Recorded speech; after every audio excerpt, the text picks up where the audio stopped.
Hello, algebra students. Today we're going to be working with solving multi-step equations. So I'm going to go ahead and share my screen so you can see the presentation. Our first slide is going to be a warm-up. So go ahead as soon as you can see this on your screen.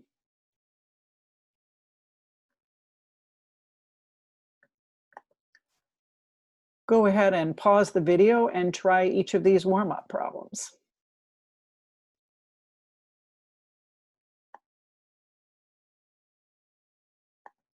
Okay, welcome back.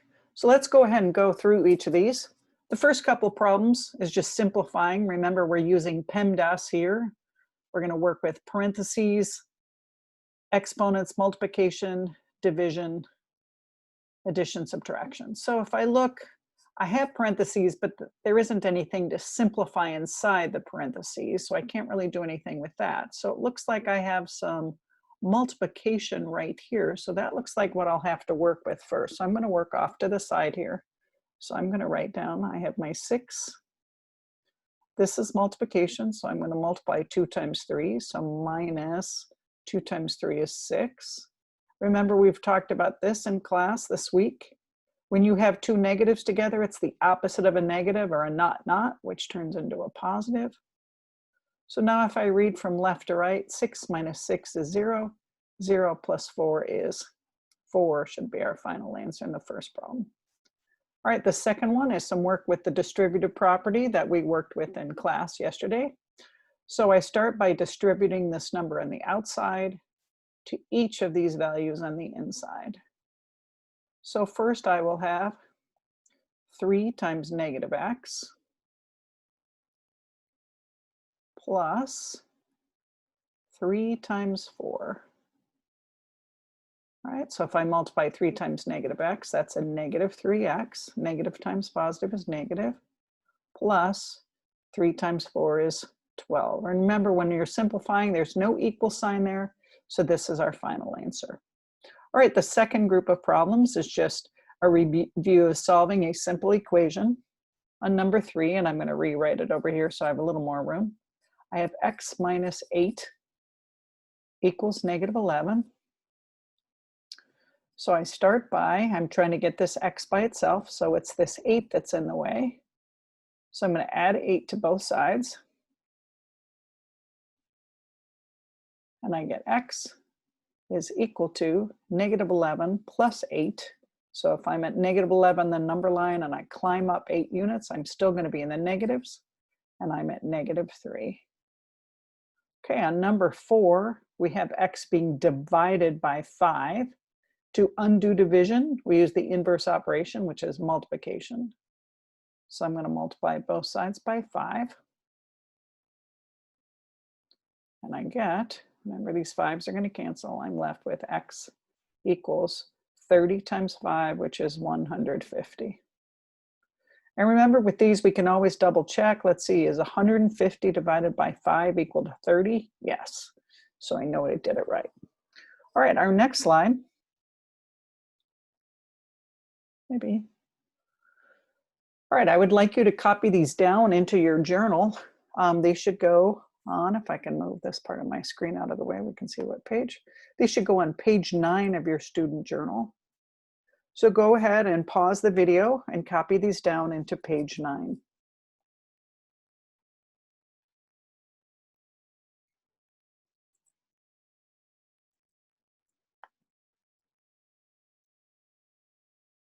Okay, hope you had a chance to get those all copied down. Let's just walk through them. So when we're solving a multi-step equation, so that's where there's going to be more than we have to do. Either we have to do a combination of both addition and multiplication, or division and subtraction. So the first step says to clear the equation of any fractions or decimals, and we'll talk about some ways we can do that. The second step says use the distributive property to eliminate any parentheses on each side of the equation. So that's why we've been doing some distributive property practice. The third step says to combine like terms on each side, and that's very important that before you start moving things or adding or subtracting from one side to the other, that you check to see if you have like terms. Then we're going to do order of operations in reverse. We're going to do addition or subtraction next. and at the end we do multiplication or division. So let's look at this first example. Here's our x way over here. This is what we want to get all by itself. So we have some division, we have some addition. So we're looking here to see, do we see any, well, we do have a fraction. Okay, we'll talk about how we can clear that later in a different problem. Distributive property to eliminate any parentheses. I don't see anything like that. Are there any like terms we can combine? Let's see, we have a third x or x divided by 3. These are not like. 13 is by itself. So it looks like the next step, we're at step 4, it says undo any addition or subtraction. Okay, that's right here. So my first step in this problem is going to be to undo addition with subtraction. So I'm going to subtract 5 from both sides. Notice we haven't done anything with the x yet. So I'm going to do 13 minus 5. That's 8. I have to move over here because I'm out of room. I'm going to write down what I still have left, which is x divided by 3. Right, so all we've done so far is move that 5. We did the inverse operation, subtracted 5 from the right to get x divided by 3 by itself, and subtracted 5 on the left. So now I'm at this point. Now it's one of those more basic equations you've been working with. We have division. To undo division, we multiply. So I'm going to multiply both sides of the equation by 3. 3 times 8 is 24. And that's equal to, and these 3's are going to cancel because it's 3 over 1 times x over 3. So our 3's cancel and we're left with x. So 24 equals x, or x equals 24 if you like to write it with the x at the front. And let's check our work. If we look here, if I plug 24 back in for x, I have 24 divided by 3. And that's 8. 8 plus 5 is 13. So our two sides would be equal and our solution is correct. All right, let's look at the next slide. Okay, these are in your journal on page 10. These are some extra practice problems we're going to go through. So the first one is number 5. Let me grab my pen. So this time, here's my f I'm solving for this time. I have some division, subtraction. So I'm trying to get this f all by itself here. Okay, so remember, it's order of operations in reverse. So instead of normally taking care of multiplication and division first, when you're solving, you go backwards. All right, so the first thing I need to do is take care of this subtract 5. The inverse operation of subtraction is addition. So to undo minus 5, I'm going to add 5 to both sides of the equation. And remember, I'm adding it on, when we talk about sides, it has to do with where this equals is. So I add 5 on the left, and I add 5 on the right. Okay, now I can cross off those 5's. Write down what I have left, which is f divided by 4 equals -9 plus 5 is -4. Okay, so now we have division. To undo division, we multiply both sides. Multiply both sides by 4. These 4's are going to cancel, leaving us with f. -4 times 4 is -16. Okay, again, super helpful to double check your work. -16 divided by 4, and negative divided by a positive is a negative. So -16 divided by 4 would be -4. If I subtract 5, I'm going further to the left on the number line. So from -4, if I go down 5 more, I end up at -9. So our solution is correct. All right, if we look at number 8, this time no parentheses. I don't see any fractions, so that's handy. But what we have on this problem is some like terms right here. All right, remember, one of the steps is to look for like terms on each side of the equation. All right, so I have 5z minus 2z. Those are like terms. I can combine those. Just like if I had 5 minus 2, I could certainly do that, right? That's an operation I can do. A mistake students make is they think they have to do the opposite here, right? I don't have to undo anything. I can even cover up this whole right side. Don't pay any attention to this. And just do this part right here. If I just saw 5z minus 2z, I could say to myself, oh, 5 minus 2 is 3. and I write that down. All right, so I'm going to write everything I have down. All right, so I've taken care of that. I've gotten rid of my like terms. And now I have to undo the rest. So this is multiplication, but remember when solving, we're going backwards. So I'm going to leave this multiplication part till the end, and I need to take care of this -4. To undo subtraction, we add. So I add 4 on the left and 4 on the right.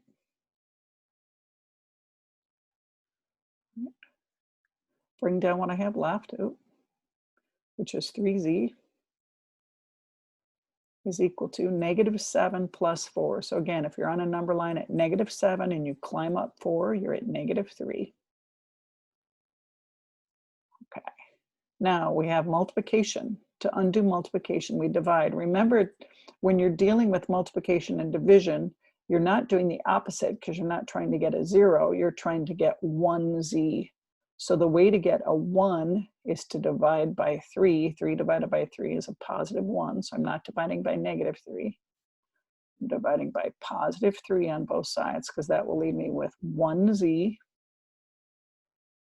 And on this side, I have a -3 divided by a +3 is a -1.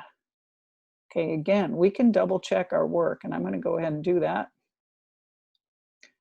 Because this one, we have this -1 we're going to put in 2 places. So if I put -1 in here for z, I'd have 5 times -1. That would be -5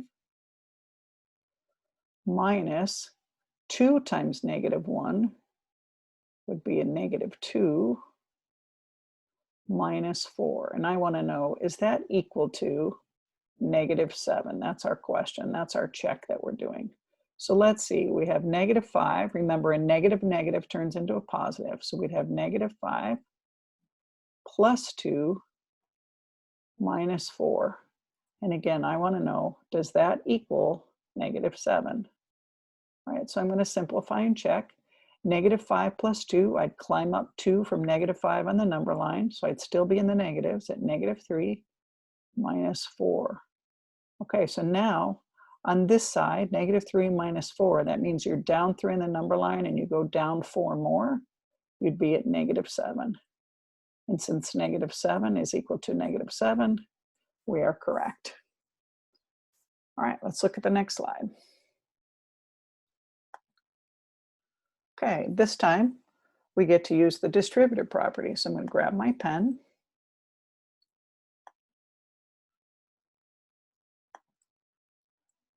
All right, so this time we have to clear the parentheses by using the distributive property. So I have a 3, and we've worked with this. In our assignment yesterday, we had the distributive property. So again, we're going to multiply 3 times z followed by 3 times 7. All right, so I'm going to work with that.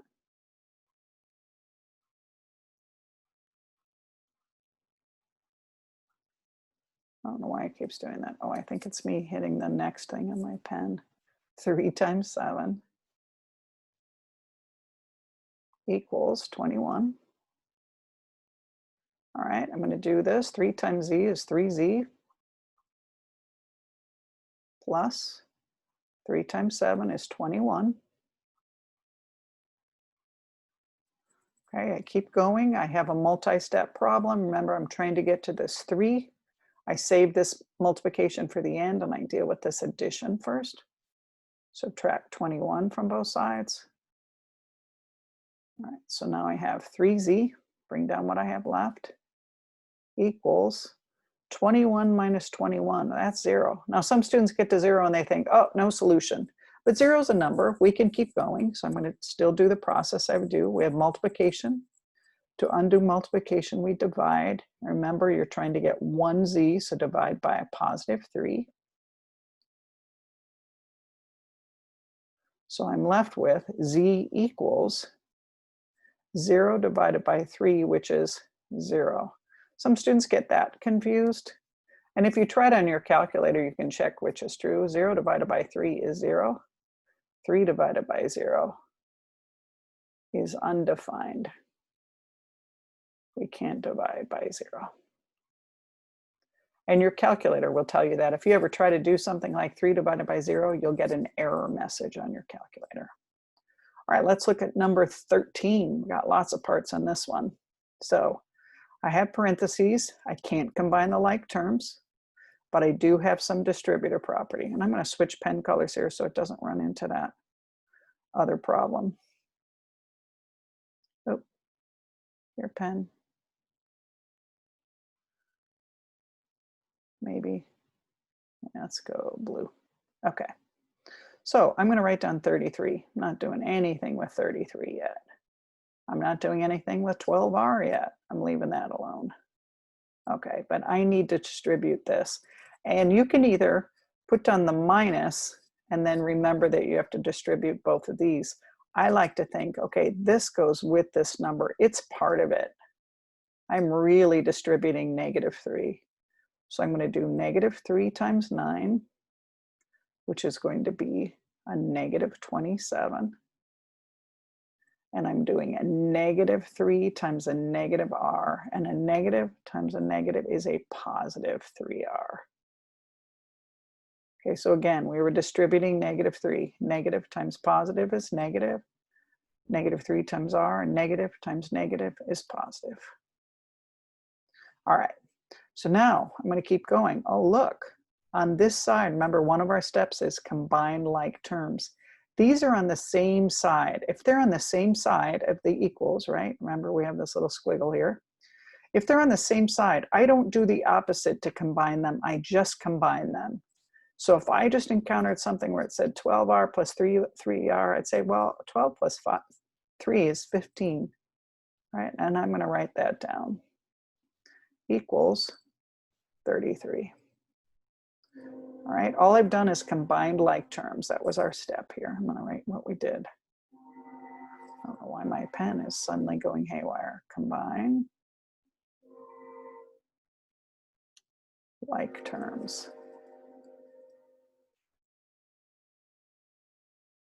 Okay, hopefully you can read that. All right, so then we're going to go back to the problem. I have 33 equals 15r minus 27. I'm trying to get this r all by itself, okay, way over here. So I'm going to deal with the stuff on the same side. Some of you, when I was checking your student journal, you were moving this number. If it's all by itself, leave it alone. Don't do anything with that. This is the part that's in the way. So I'm going to add 27 to both sides. All right, those are gone. So over here, 33 plus 27, 7 plus 3 is 10. Carry 1, 3 plus 2 is 5, and 1 more is 60. 33 plus 27 is 60, equals 15r. All right, now I'm down to a good old one-step equation. I want to know 15 times what equals 60. To undo multiplication, I'm going to divide. I'm trying to get 1r, so I divide by a positive 15, because 15 divided by 15 is a positive 1. I divide this side by positive 15. 60 divided by 15 is 4. 15 divided by 15 is 1r. And again, we don't need to put the 1. We can just leave that like that. All right, let's look at our next slide. All right, your assignment is to do the student journal problems on page 10, problems 2, 4, 6, 10, and 12. And I think there's also an exit problem today for you.